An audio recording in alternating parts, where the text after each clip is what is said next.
Let's talk about it. Marc Lamont Hill is a CNN political commentator and host for HuffPost Live. Ana Navarro is a CNN political commentator and a Republican strategist. Welcome to you both.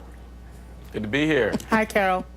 You were riveted. I was watching you off camera, Anna. Watch that parody.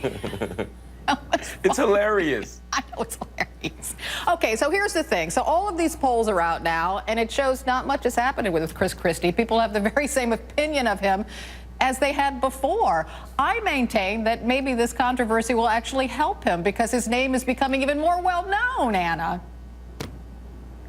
You know, I think there's some weird things happening on the way to the forum, Carol. First of all, you know, he had a pretty weak position with conservatives, and I think that's actually improved in the last week because a lot of people are seeing this as a pylon by the liberal media. I mean, we have been talking about this ad nauseum, which means to the point where it creates nausea, you know, for almost a week now. And I think you're beginning to see the backlash of that. It may be overkill. Some in the Conservative Party that had doubts about him are saying, well, wait, if the liberal media is coming after him this hard, he can't be that bad. He is a conservative after all. He is one of us. Let us embrace him. I don't know about him. that. Anna always goes just one step farther than I like. I mean, the truth is, yes. Well, Mark, darling, I'm not trying to please you. Let me give you the news.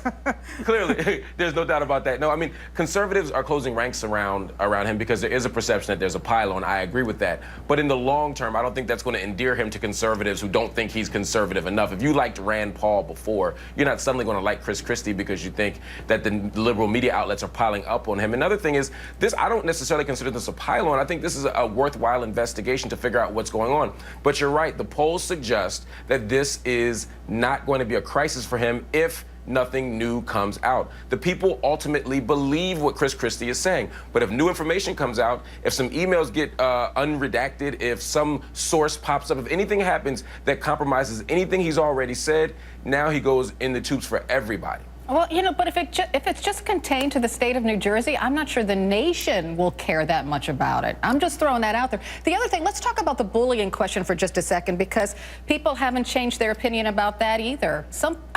I've come to the conclusion that people actually like bullying politicians, and that's a plus.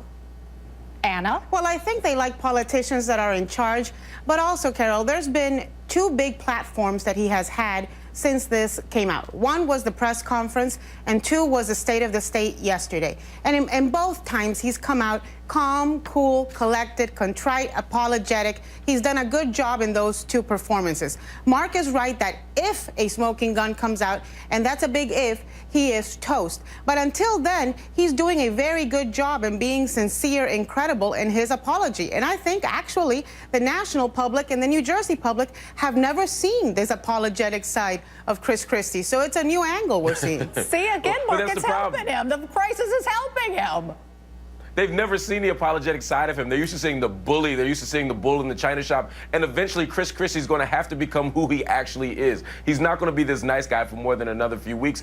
The other issue here, though, is that while the general public seems to believe him and thinks that he's not a bully, when you look at the numbers across partisan lines, you see that Democrats and women do read him as a bully. And when you move to the national stage, particularly when you frame yourself as someone who can go across partisan lines, you're going to have a challenge when people don't like you. And I think Chris Christie is not more likable now than he was 2 weeks ago. I think that's an overstatement. Let's not confuse crisis management with an actual virtue here or an actual success story here. It's not. We'll see. Marc Lamont Hill, Ana Navarro, many thanks for the interesting conversation this morning. Pleasure.